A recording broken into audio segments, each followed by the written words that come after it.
what a privilege to know the Kings.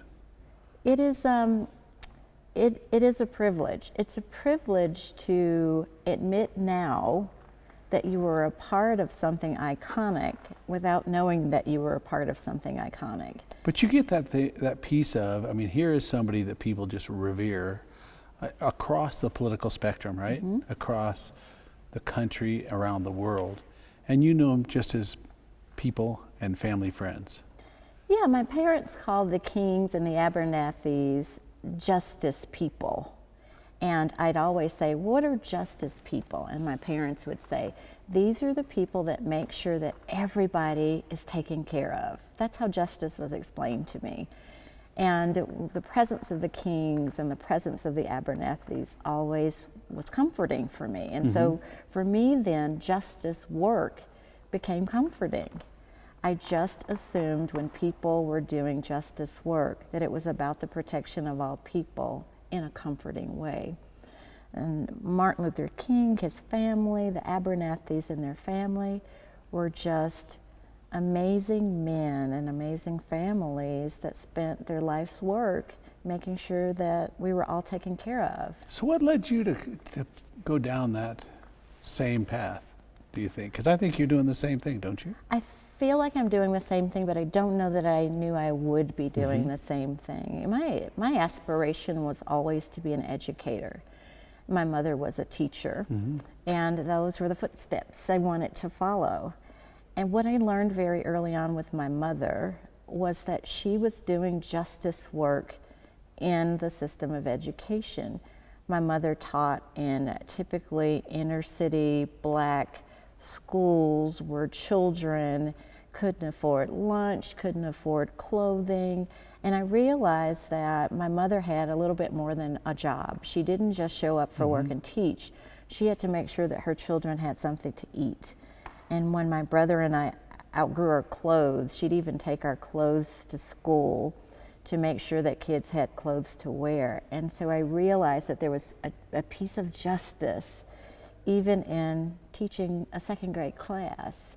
And so I think I had good models along the way for that little bit of extra that we have to do in our systems to make sure that everyone gets what they need to thrive. But if you think about the era that you and I, to some extent, grew up in early, you know, in terms of just how, and you were in the South, how tumultuous and how violent and how aggressive it was.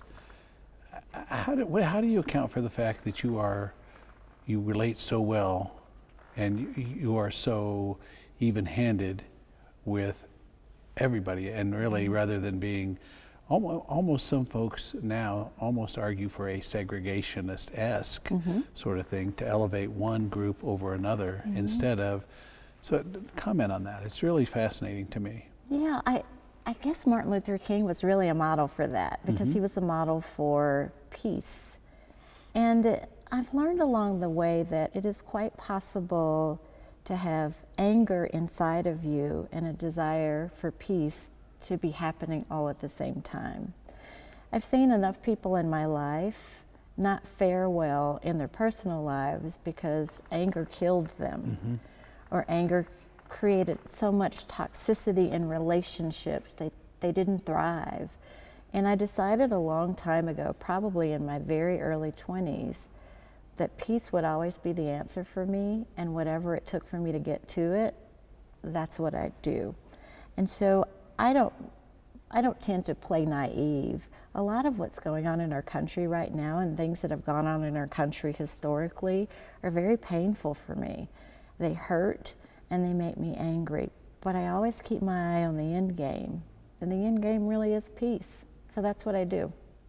I think it's interesting because I would say to you, as you know, a white male, right, talking to an African American female, that those same things, when they occur, are offensive to me. I think it's intriguing that I have a couple sons, and they look at the Colin Kaepernick instance, for example, and they are convinced it is just inherent racism at its worst, and you know, sort of an affront to freedom of speech.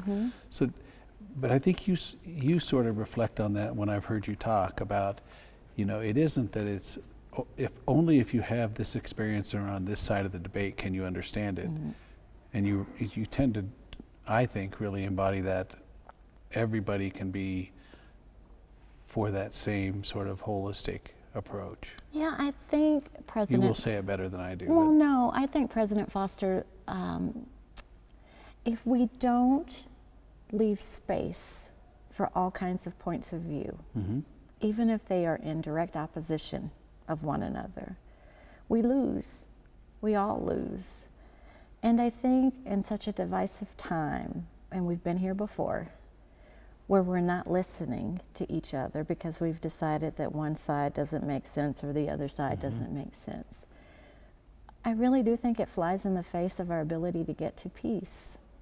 And so I've been in so many situations, I know you have too, where what is being said to you is so the polar opposite of what you believe, but you listen anyway.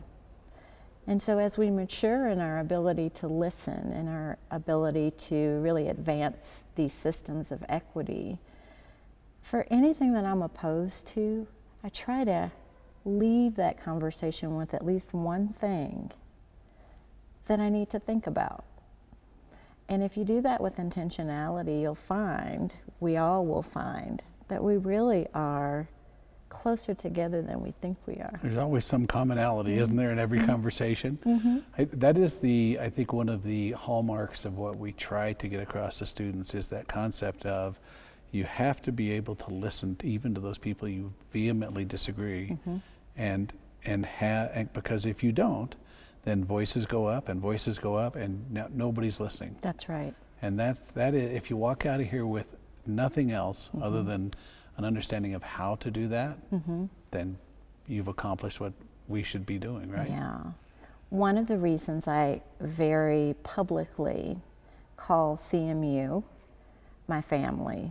We love that, by the way. Thank you. That's I a mean huge it. compliment, I know. I mean it. I mean it because just like a regular family, when you approve of what's going on in your house, then you really love your family. And I approve of what's going on in this house.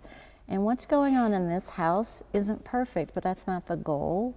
It's bumpy as you try to do new things and as you really work to advance your systems of diversity and your desire to be more inclusive. As you do all of those things, it is bumpy, and it's supposed to be bumpy. But the thing that I'm most proud of about this institution is that nobody is exempt from doing this work. You have not made statements that only these people work on this. Everybody is working on this at CMU, and it's embedded in your value system. And that's what family is to me. Well, yeah, and you've hit on, I think, one of the things that we think of ourselves, and so it's a compliment when you see the same thing, which is we think we're successful because you have this commonality of purpose and this culture that embodies exactly that. We're here to educate all students and find a way, and sometimes they feel put upon or not listened to, and so it's how do you try to bring them back into the fold, and sometimes, you know what, it's just not going to happen. That's right. And that's the way it is. But it reminds me of when I didn't get along with my little brother. He was still my little brother. I had 6 siblings, and so it was the same thing. Although when we handed stuff down, I was in the middle, so I always got stuff and then got to pass it down before it then went out the door. That's right. That's right. So, but thank you so much for coming. We It's an appreciate it. honor.